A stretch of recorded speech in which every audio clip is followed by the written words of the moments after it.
can tell you who we are, where we live, who we represent. Ooh. Good catch. Good catch. Oh, First thing that, Robbo's used to getting hit by a falling limb. Because he wakes up in the morning and he says, I need dirt. I feel much better. Okay. Here. Well, on the air. Not oil. So I will just start the introductions. I'm David Durfee. I live in Shaftesbury, represent Shaftesbury and Sunderland and Glastonbury, that's Bennington County. And when we go around, I'm Leland Morgan. I represent all of Grand Isle County and a portion of the town of Milton where I live. Judge Lipsky, Lamoille One, Stowe, and all of rural northeast. Oh, Forest. sorry. I was waiting for you. Michelle Boslin, Wyndham 3, which is Westminster, Rockingham, and Brookline. Craig Bird, Cabot, Danville. Peter? John O'Brien, Royalton and Tunbridge.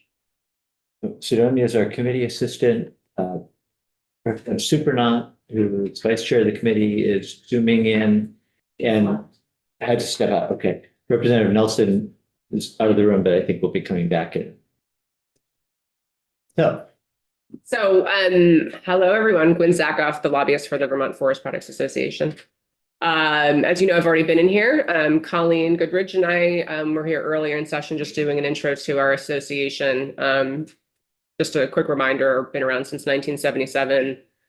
We have around 200 members between individuals and businesses, and we represent basically the whole life cycle of wood in terms of industry and business. From loggers, foresters, truckers, sawmills, paper mills, manufacturing facilities, biomass processors and generators, firewood processors, landowners, equipment dealers, and excavators. So big tent. So today is our Vermont Forest Products Association Day in the State House. We were in Senate Agriculture early this morning, even though they don't have forestry, but we're lobbying hard to get forestry in there. Sometimes they get bored, they could probably use more work. And then we went over to the Lieutenant Governor's office and did some introductions there, and now we're here. So I don't know if we want to go around the room for folks and just do introductions and say where they are. yeah, I think that would be helpful. And so we have until 12 and we're all, Right. all yours. I don't think, did you bring anything you wanted to present? No, I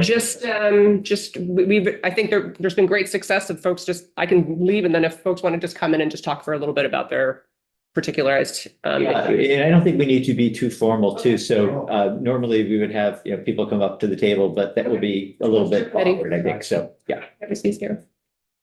You want to start? I'm Rob O'Halloran. I'm a consulting forester based in Chester, work all over the state and the 3 adjacent states to some extent. Involved in the organization here and I do a bunch of writing and public speaking and stuff like that on all kinds of forestry issues. I taught at the Randolph Technical College when they had a forestry program that was, in my opinion, untimely terminated. Ken Gagne Lumber, Pittsburgh, Vermont. We run a smallish sawmill, which is about a tractor trailer load of lumber a day. So we've got, there's about 9 of us, including my dad, who's 89, I'm 89. He's down there, he gets there before I do most mornings. And so we do both hardwoods and softwoods, wholesale and retail. Softwoods mainly retail, close by. Hardwoods primarily wholesale. And then we've got sawdust from the local farm and then chips, wood chips. I heard Shaftesbury, but we keep Pennington Middle School and High School. Been doing that for 20 years. Used to keep Green Mountain College warm. And then we've also were part of Middlebury College, who's so a good part of our chips. That's actually a diversity. We actually buy in low green wood just to keep the school warm. Just a quick on that. One trailer load, so it's one trailer load of our chips is 1,800 gallons of oil. The school down between those 2 schools, they use 50 loads in a season. So you can imagine the oil trade-off on that. So, we'd like to think that we are helping do something that reason. Another quickie is that we used to burn diesel to run the mill. We got a working lands grant a few years ago. Brought three-phase 1.6. Green Mountain Power was great. The state, we got a working grant. And so now, and then we've added solar panels. So now 60% of the electricity that mill uses comes from on the roof. So feel good about that. Well, welcome. Trevor Eller from Howard Lumber. Was here a couple weeks ago, so I know quite some details candidate. But in comparison though, he's sawing a trail load a day of lumber, we're sawing a trail load an hour. There you go. 12 hours a day or Trail load in 2 hours. in a day, how many do you use? So that would be 4.5. Chris Fife, I'm the public affairs manager for Weyerhaeuser. I'm also on the board of BFPA. We own, manage the 86,000 acres of timberland up in the Northeast Kingdom of Vermont. We manage that sustainably certified, third-party certified under the Sustainable Forestry Initiative. You may be familiar with that. I can look it up. Forest.org. And I've been involved in this. I actually was the forest manager for the land there for about 10 years. I'm a licensed forester in Vermont and in Maine. Actually reside in Maine now, but my responsibilities carry me across New England, so very engaged here as well. I'm Steve Hardy, owner of Green Mountain Forestry, also president of the Vermont Forest Products Association. We're a licensed consulting firm and we're operating in 5 states. Manage around 175,000 acres with current use in particular. We have over a full project client. I'm also from a very large mill family, Sasasville Lumber Company, down in Brattleboro. They're selling 8 trailer loads an hour.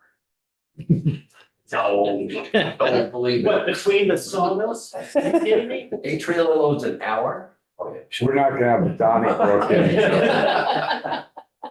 How did Brattleboro become the epicenter of the? Brattleboro is a huge lumber town. Most people don't realize that between Howard Lumber Company and Sasasville Lumber Company, that's the bulk of the sawmill capacity. The confluence of 2 rivers or That becomes a problem at some times. yeah. But there was originally a mill at the bottom of Main Street where the rivers come together. That was in the mid-1800s. So it's kind of always been a fairly strong mill town. And it was also the home a century and a half ago of SD Organ Factory, which were global and made primarily wood products. Okay. Rodney Rainville, Bethel, Vermont. Basically, lived my life on logs, lumber, land, and black. I run a small log yard in Royalton, Vermont. You can see it right off Route 14. I also sell logging, Tiger Cat logging equipment. And do some trucking. So. Colleen Goodrich, Goodrich Lumber. I was in with Gwen, so most of you know me, and Vice President of VFPA, and happy to be here with this receptive committee. And you're in Albany or? Albany, Vermont, yeah. Yeah. Bill Sayer, I'm from Bristol, Vermont, with the A. Johnson Company. We had a sawmill, which we stopped sawing in late 2023. Still have a fair amount of land, which we manage for timber purposes and making sugar. My experience with this committee goes back to the days of Bruce Allen and Bobby Starr. So I've been with you before, and it seems to me that the cost of doing business here in Vermont is way too high, not just for sawmill manufacturers, but for all manufacturers, adding value to our resources, which got started early on, usually with hydropower, but making something from our logs, something from our agricultural products, and something from our mineral products. Prospered and created jobs and value added for many, many decades.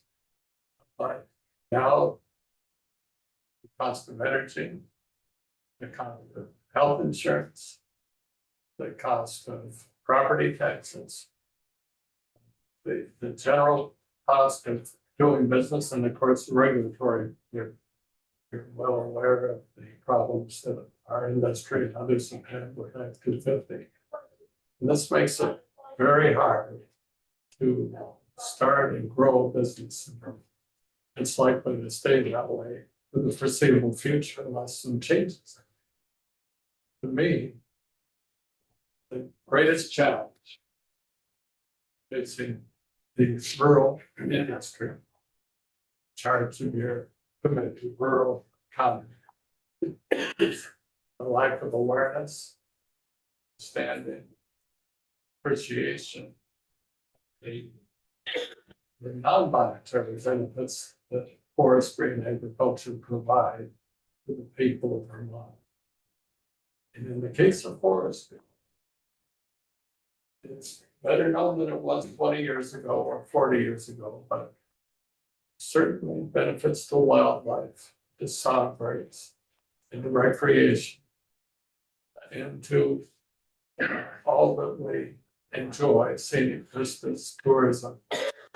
But we, and I feel like part of the role of your committee and the work of the legislature is to find connections to people, to the values that people care about. And the ones I just cited, with wildlife, and certainly love that. The one that I think is under-recognized, but underappreciated most is the carbon benefit that we have. And the role that we play in reducing the concentration of carbon dioxide in the atmosphere, or at least the growth of the carbon dioxide. And even the conservative show that we absorb half of all the carbon emissions produced by our industry, homes, our businesses, and our transportation. And it can do a lot more. And when people understand that that's a better way to reduce carbon dioxide concentrations and at lower cost, this cost is now an issue. And you know, from the global warming solutions, at lower cost, just as effective or more effective through our working forests that store carbon and the durable products are made, or the mass timber products that are made. So I think we've got a great story to tell. I think you can play a big role in telling that story.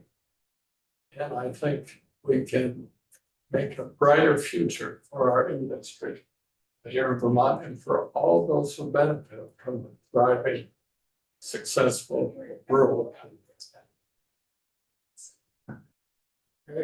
Mike Reed, a consulting forester up in the Morrisville Stowe area. Judge land, and I work with a lot of private landowners on the use value program, which is really quite a benefit to a lot of us consulting foresters.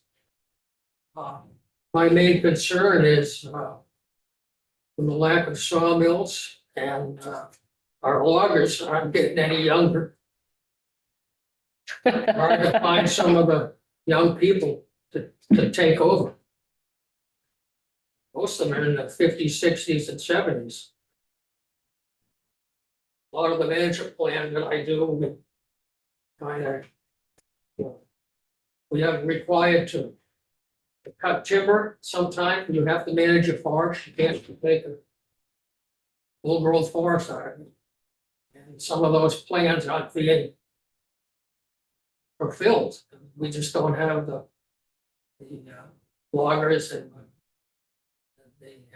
markets sometime to do that, so a lot of them are just being turned over every 10 years, you redo the plan, and you just turn it over for the next 10 years. A lot of it's education, as I mentioned before. The county foresters used to do a lot of the information education with the schools and everything years ago. Now they're just doing, checking on the use value program plans. So who's doing it? We're doing it. All the consulting foresters are doing it now. Pretty much, because when you talk to the landowner, I think what Bill was saying, you talk to them about wildlife, you talk to them about recreation, and you ask them, why do you own land? Forest management is way down the bottom of the barrel, but to do all the other, to do recreation, if you want to build trails, or you want to do wildlife, or whatever, the only way to do it is to have a timber sale, and that'll give you the opportunity to do it. Like for the wildlife, you want to do some clear cuts, patches in there, because you want to get that canopy down to 6 inches so the songbirds and everything can eat. If you have a big open forest with nothing underneath, there's not going to be any wildlife there. That's why a lot of us advise small clear cuts, patch cuts, all sorts of things to just change that forest. So it's to make it grow more. Everybody says, oh my God, clear cuts. The first thing I say to somebody when they say that is, you live in a clear cut. That was done years and years ago. And once you explain that to them, that after that first year, that growth in there, those young brown birds, grouse and pheasants, whatever, they need that 6 inches of, there's a lot of insects and everything for the first couple months of their life. They need that 6 inches. They can't find it up above. And same with deer. Once they go over 6 feet, deer can't reach it.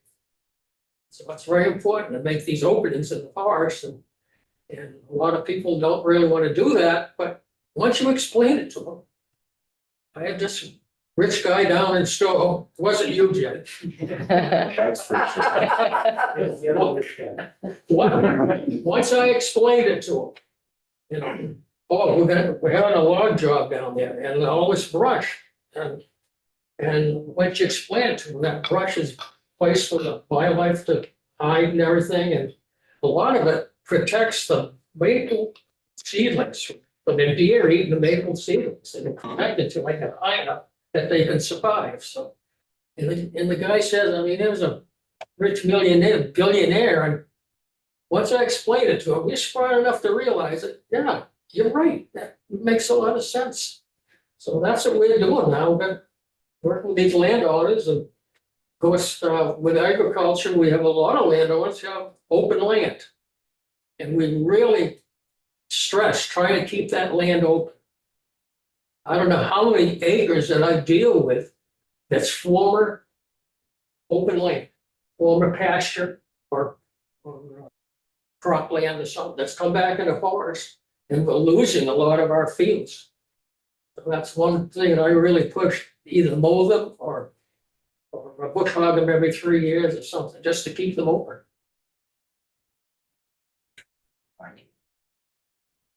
Evan Valolio. I'm from Massachusetts, but I'm the owner of Synergy Bioproducts here in Vermont. And we established our company as a biocarbon business. We're establishing a production facility in Linden in the industrial park there.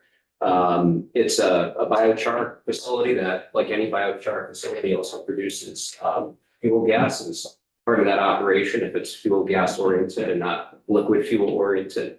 And what that means is that biochar is a product that's used as a soil amendment for water filtration, as a precursor to other industrial products that can be manufactured from that carbon.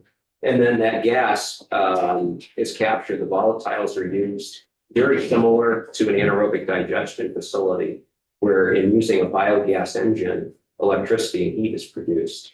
The heat is used internally. It's used to process that incoming woody fiber that's coming in as a feedstock.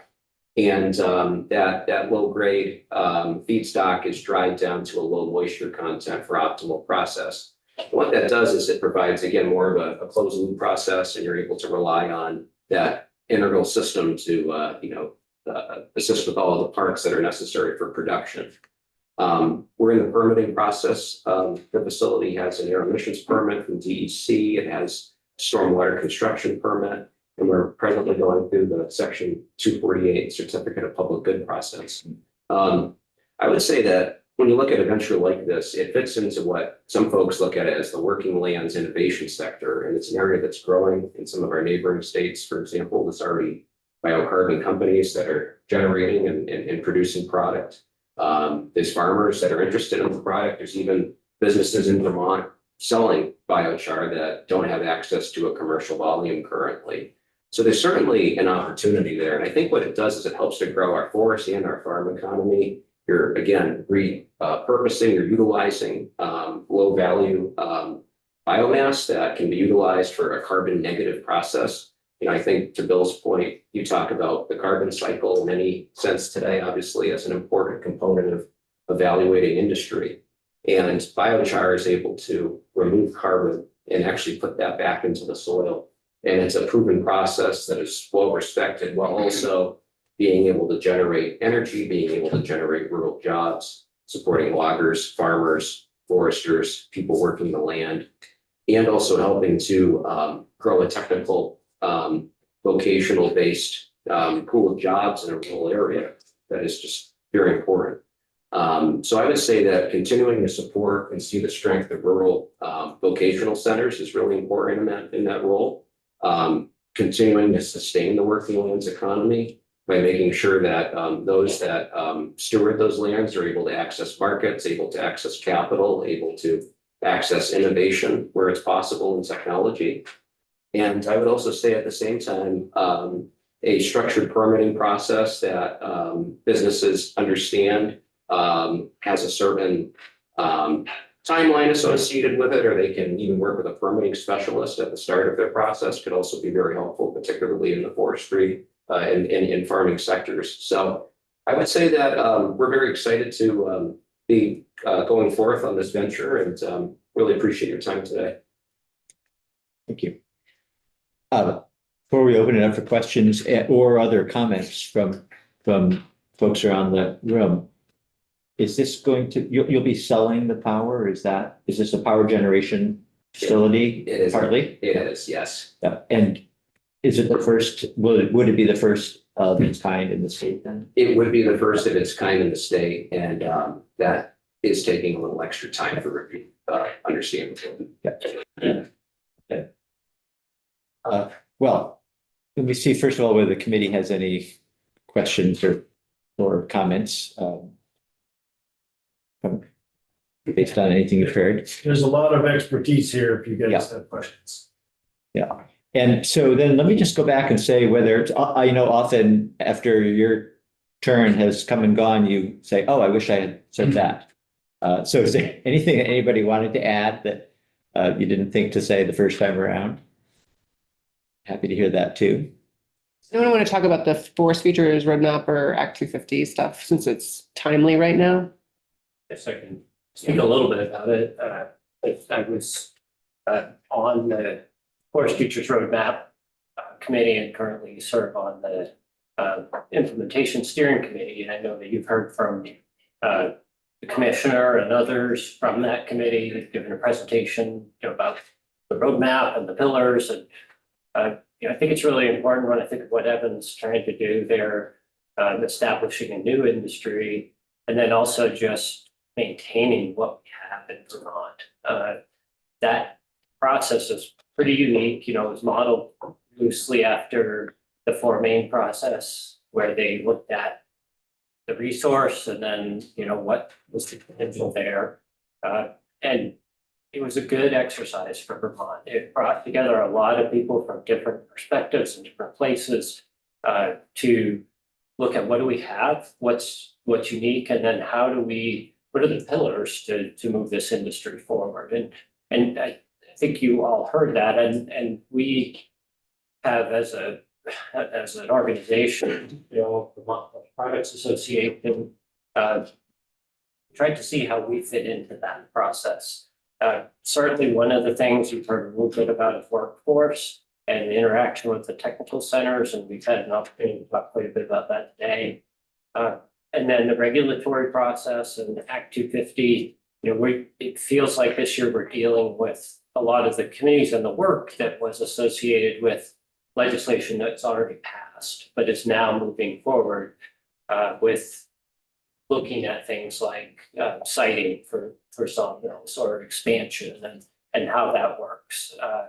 And on the forestry side, the whole idea of the classification of land. And so then what will, we wonder, what will the class 3 look like? Where will that be all of the other land, and what will that mean to us as far as regulation? And there you've seen in past years, for sure, the proposals to extend the jurisdiction of Act 250 to include either lands that are at lower elevation. Currently, we deal with an Act 250 process above 2,500 feet.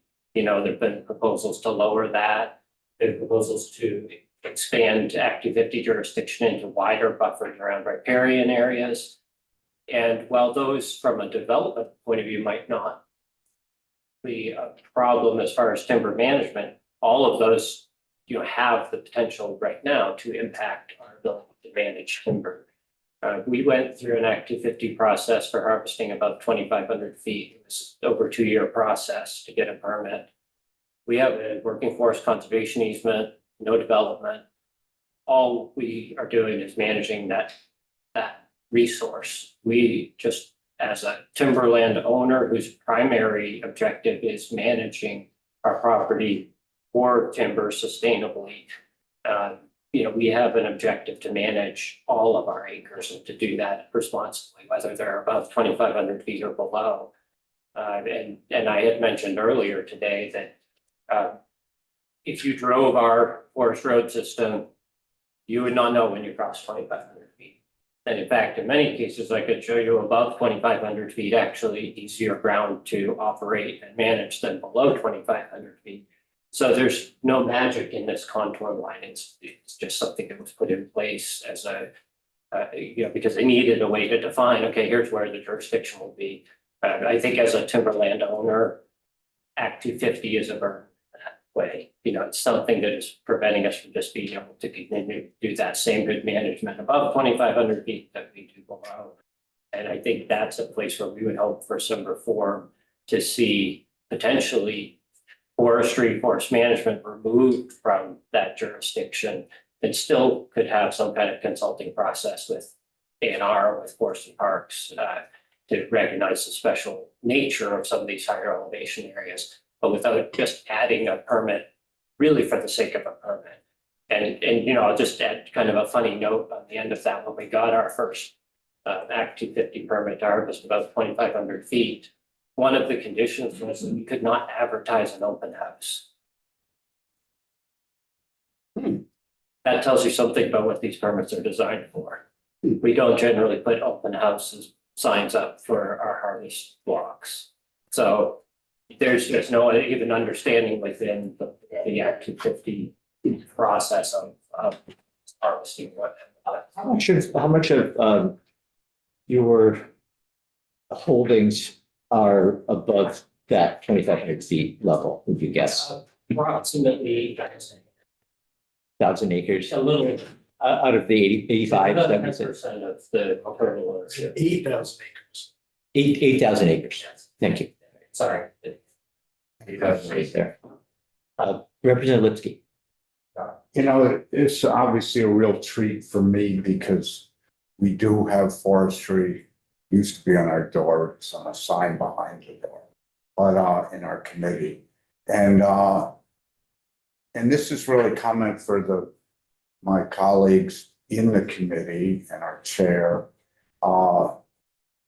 we just heard some insights from a very serious cross-section of business owners, professionals, scientists that are all part of this Working Lands goal. And I want to point out Ken Gagne's clear description of what there's activists that are opposing wood energy, green chips as environmentally negative consequences.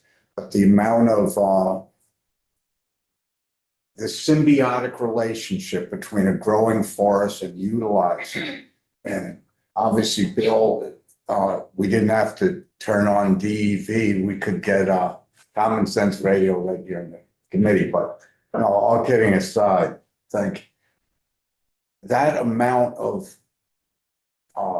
fossil fuel that we eliminated being used to heat one school. And Ken, as he humbly said, he's a small producer. But this is such a critical part of our effort to reduce greenhouse gases in a sustainable way and in a renewable way that's often lost in a conversation. And, you know, Chris Fife, who I've been a colleague on, among other places, on the Forest Future Strategic Roadmap Implementation Committee and other committees. This represent their knowledge and contribution. And as Chris heard, I presented at a New England Society of American Foresters as a presenter at a big annual meeting a month or so ago. In the critical relationship, they wanted a legislator there. I'm not a forester, I'm a logger. They wanted a legislator because they realized that there's a barrier or a lost connection between their profession, like Mike is a professional, and how do they have a voice to influence policy. And they really appreciated the insights. Here we have an incredible cross-section of forest products, families, members, businesses, and contributors here interacting with our committee and then with the whole legislature. So it's really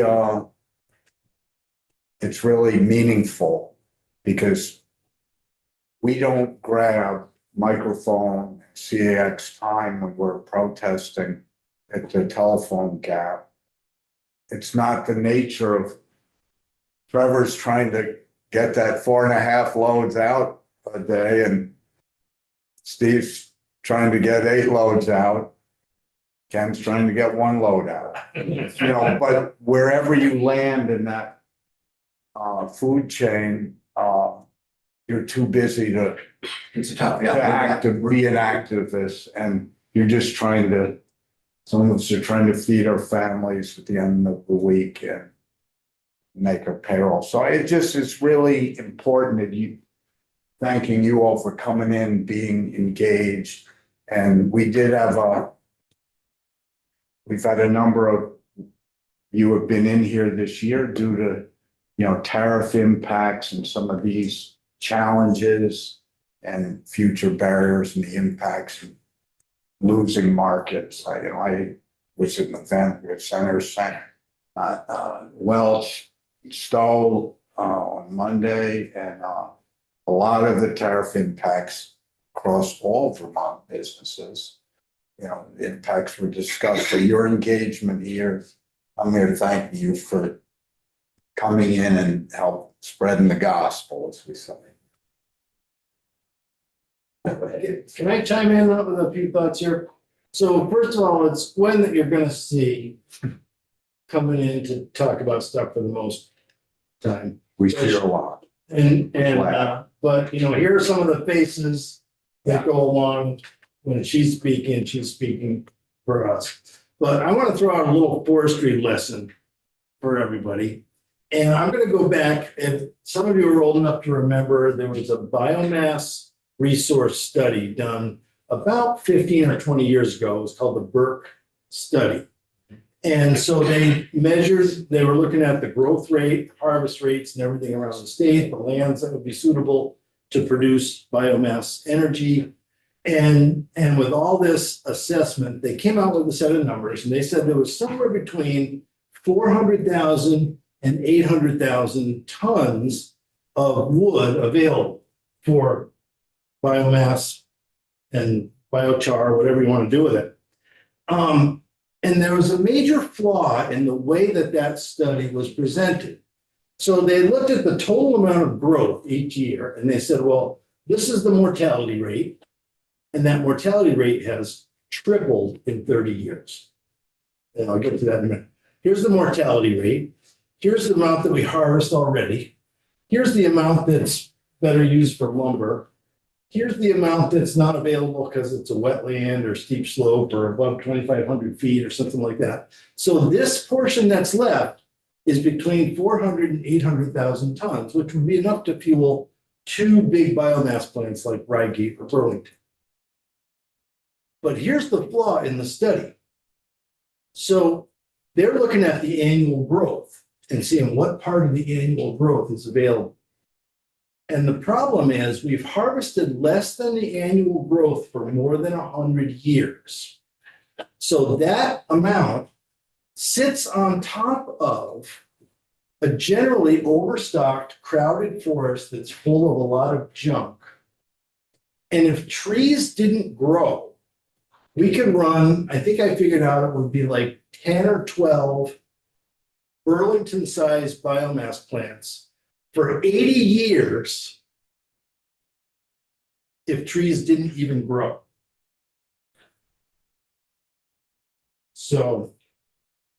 But we're not gonna do that. But we're not gonna do that. But my point is, there is a huge amount of wood available that could be used for energy that would result in better forest management, better wildlife management, more economic activity, less fossil fuels being used. And it's not just 400,000 tons a year. It's a huge amount. Just out of curiosity,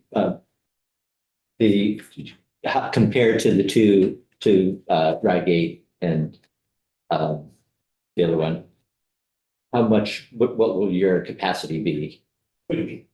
Yeah, so in terms of our chip utilization, it's about 5% of what Burlington uses. It's about just shy of 10% of what's being used at Frygate. And we're at about just over 2 megawatts of electricity. It's a very small project. Yeah, so we need like 50 of those. Yeah. The scale of our forest problem is that we need 50 of those. And, you know, Chairman, I just want to follow up one comment.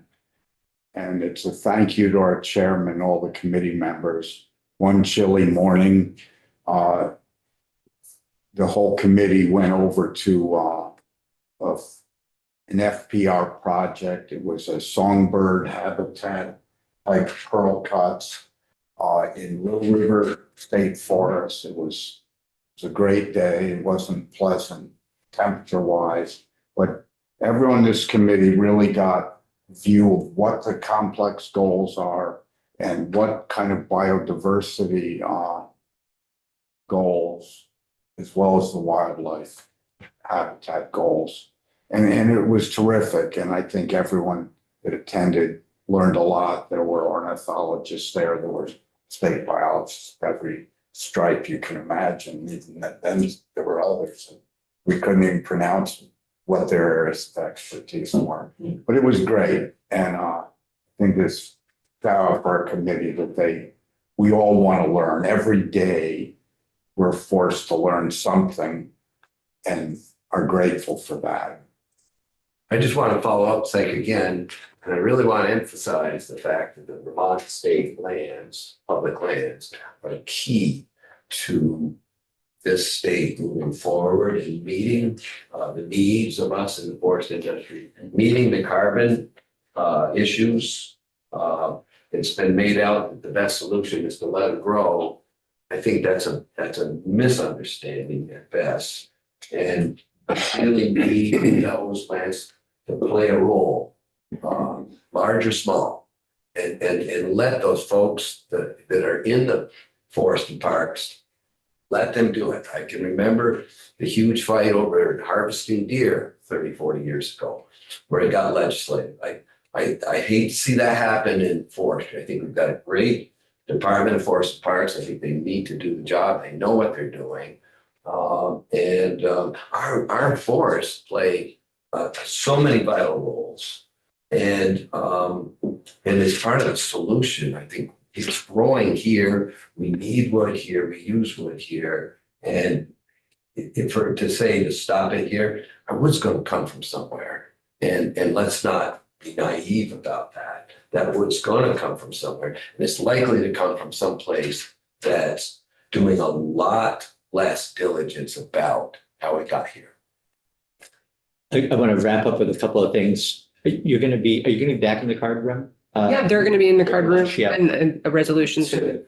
Right, at 1 o'clock, yeah. So I think what we might want to do is let you all get back to the card room.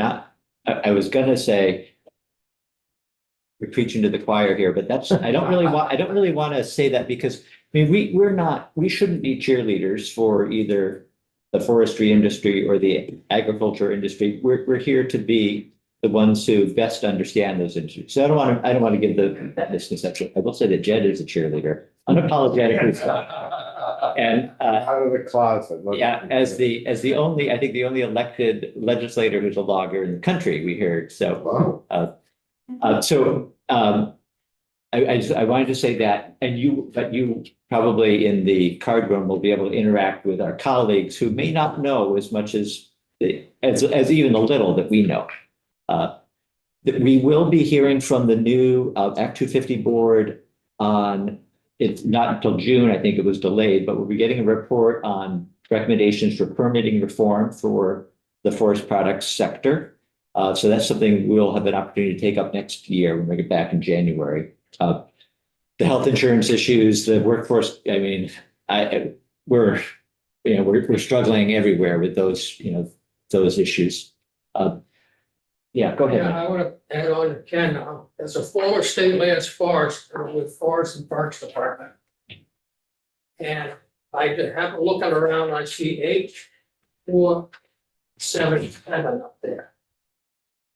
When I retired from Forest and Parks many years ago in the RE district, Washington and Orange counties, we had 8 people working on state lands. I don't know how many timber sales that I was involved with, marking them, contracts, bringing loggers out, for the showings and everything. And now we have 2. The state government harvests about 4% of their annual growth on state land. It wasn't that years ago. We did a lot years ago.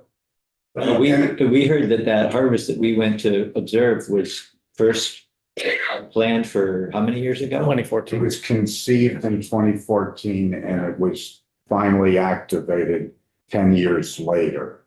Wow. So if you think putting up a sawmill addition is onersome, we'll leave it at that. That's a very huge challenge. And by the way, that cut represented in that forest block, Mount Mansfield State Forest, about 0.01% of the land mass, and it took over 10 years to get that wildlife cut. Anyway, Chairman, thank you. Yeah. Thanks everybody for joining us. Yeah. So we're moving back up to the floor.